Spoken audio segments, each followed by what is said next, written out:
The cult of Baal, Baal, yes. B-A-L.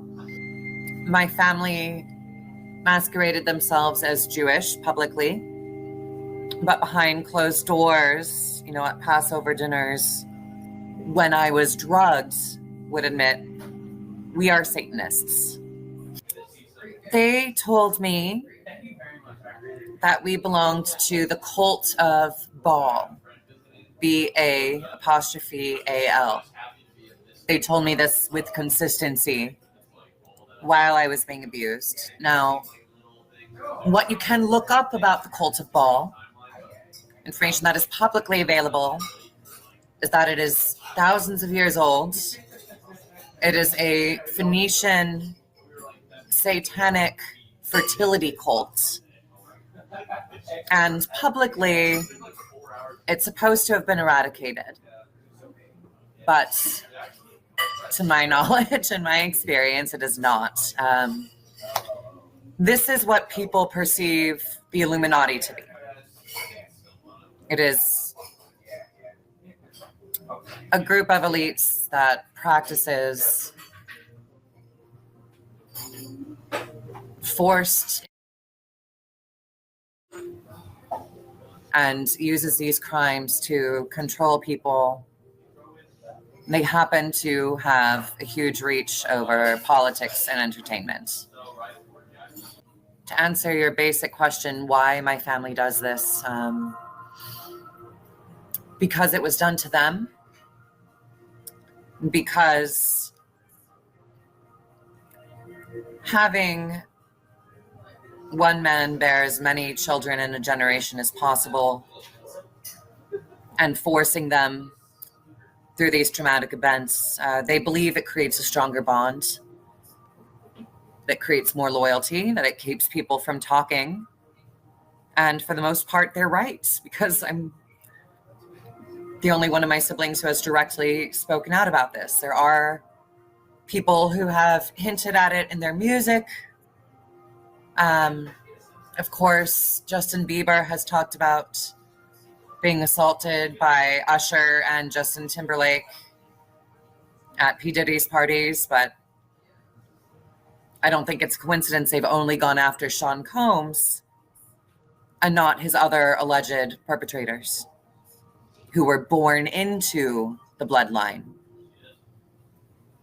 There seems to be a level of protection for people who are simply born into that world, contrasted with people like Sean Combs or R. Kelly, who joined as adults.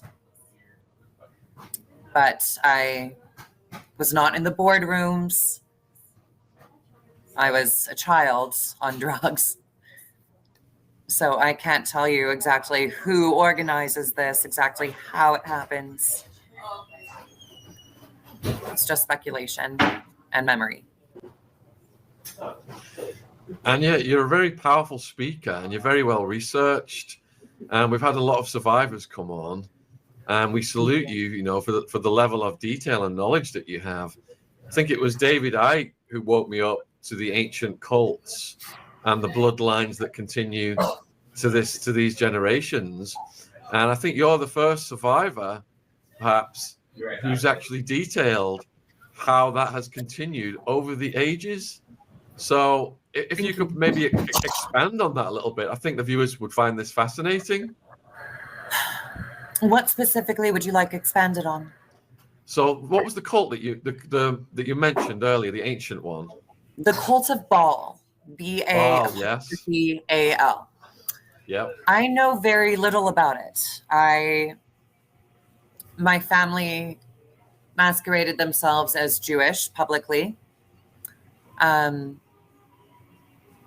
behind closed doors, at Passover dinners, when I was drugged, would admit, we are Satanists. Now, what I can understand is the public has caught on to this, but they call them the Illuminati, who are illuminated to the cult of Baal, who has successfully mythologized themselves as the Illuminati and convinced people that they are shape-shifting reptilians, myths that can be perpetuated by the psychedelic nature of the tool that they use to abuse victims, which is used to delegitimize people who catch on to what they have been doing. And to be truthful, it was a reason I was anxious to come on here. When people talk about seeing men turn into lizards, it makes everything seem a little bit more delegitimate. Now, when someone has been given a powerful drug, their minds can experience something like that. They can witness something like that. And it's something that kept me very confused as a child. I'm in the material world, in this plane. I'm being assaulted by my father, my uncles, my cousins. But my mind is somewhere else. My mind is going on this fantasy ride. And when I awake, I'm very confused. I also believe there are people who have talked about these outlandish, metaphysical, impossible experiences intentionally to derail conversations about the cults and their power in media and politics. How prevalent are these Satanists in high society, and are they disguised? Yes. They control so much more than I think even I can understand. I told you my father boasted that his grandfather was Walt Disney. Now, I remember when Viacom bought Fox, but Fox held a hard line on not selling the news station. Steve raged and cried for a month because that would have been a full monopoly on the American news market. I remember meeting all sorts of politicians, American and foreign, and entertainers. I think the viewers would be very curious then about Jeffrey, and what's your view on his role in the apparatus? My understanding is that he, I met him in Aspen in 2007. And that was a reintroduction. My father said, "Hey, remember your Uncle Jeffrey?" And Jeffrey said, "Hey, Anya, it's great to see you again." Jelaine was there. What they told me was that Jeffrey worked for Stephen. And as I've said, he is guilty for what he did to those teenage girls here in New York City and down in Florida. On St. Andrews. But I do not believe he was in charge of orchestrating what has been going on in our family for generations. With my experiences, I believe he wanted to talk more about the other parties involved. And I know he didn't kill himself. I'm not sure whether they let him go and get plastic surgery and flee the country, or if they did, kill him. But I do believe he was a pawn, and that his story blew up in the media to keep people from looking beyond him. If Jeffrey was the one villain in charge of it, then, oh, he's dead, it's all over, everything's good now. And that leaves my father free to continue 3-year-olds and running Viacom from behind a veil while his paralegal runs his divorce practice, as he bragged about to me growing up. So you're saying that Jeffrey wasn't involved in the full-on occult practices. He was just part of a machine, and then they just used him to make an example out of? He was involved in the full-on occult practices, but not necessarily of his own volition. I have memories of men being forced to assault me when they didn't want to.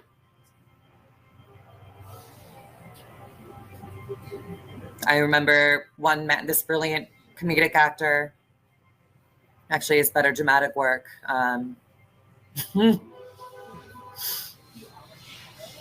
My father's screaming at him, telling him to penetrate me, and he makes one thrust and backs away, and my father gets outraged and says, "You're going to come. You're going to come." And this poor man is crying throughout it. And I'm barely conscious.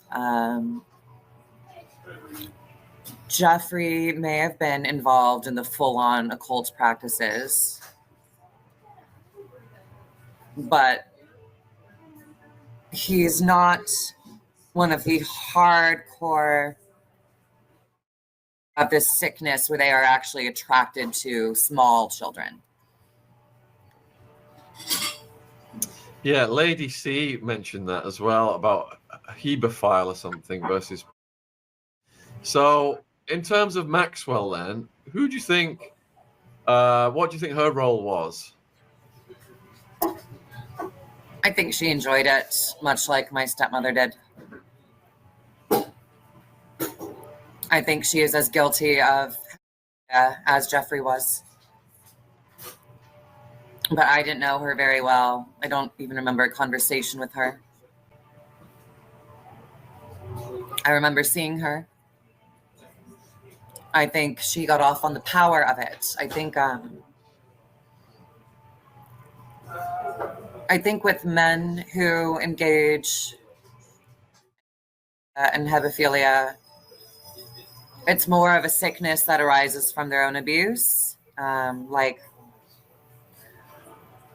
grandfather, my alleged grandfather, Walt's son, who worked for the CIA, allegedly faked his death to remove himself from my mother because he was so sickened by what he could not control doing to her.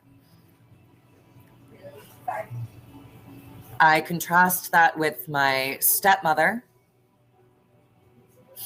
who delighted in abusing me and laughed at me when I was incapacitated by the drug they had me on, and made fun of me drooling on myself, being unable to speak. I think with her and with Ghislaine, I'm certain they were abused as children themselves, but there's a different kind of psychopathy that grows within them where they get off on the power of it and abetting in these acts to please their partners. Now, Kari Epstein was more sexually attracted to me than she was to her husband, Stephen. But she did also do these things in order to stay in good graces with him. And that was more out of survival.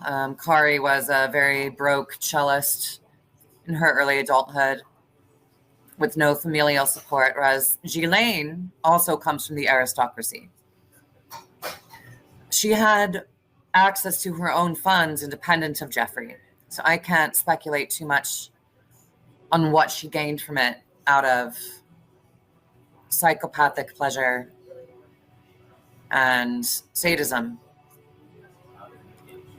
A Schadenfreude of sorts. But I'm not a doctor. She was not a large presence in my life.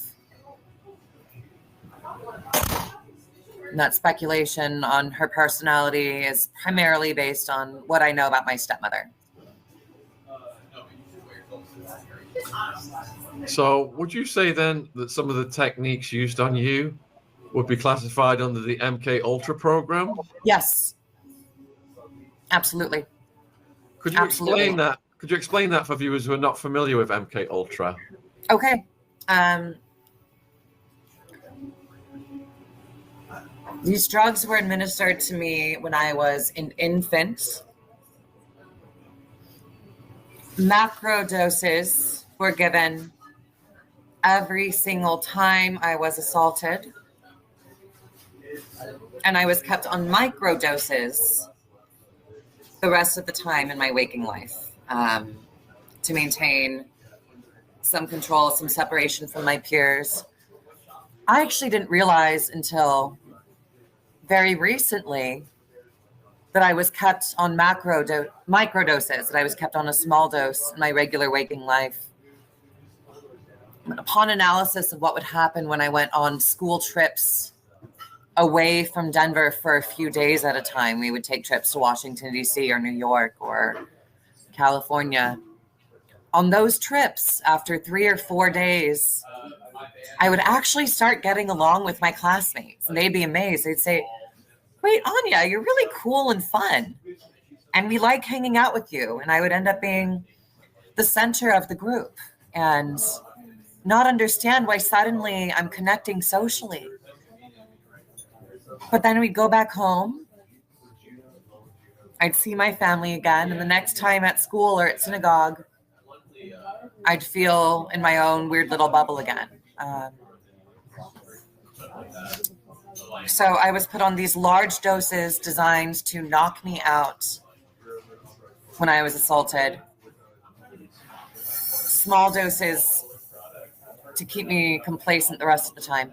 What this did essentially was sever my memory. Everything that happened to me, everything that was boasted about to me,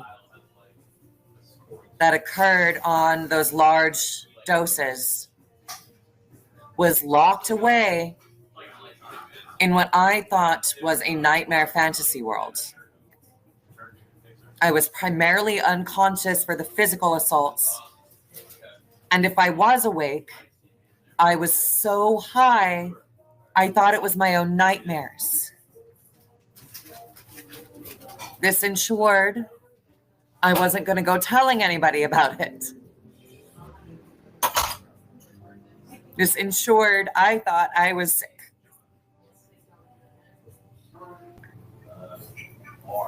My family does this. The Cult of Baal does this. They do MK Ultra because forging these trauma bonds forges more loyalty. And 99 times out of 100, victims will choose being with other victims over trying to speak to eventually prevent there being more victims. And I'm talking to you because the children who are going through it right now, one day, are going to wonder why nobody cared enough to try to stop it, to try to say something. Now they'll either find me or they will choose to keep their mouths shut because they will understand why, for the most part, victims of MK Ultra choose loyalty over truth.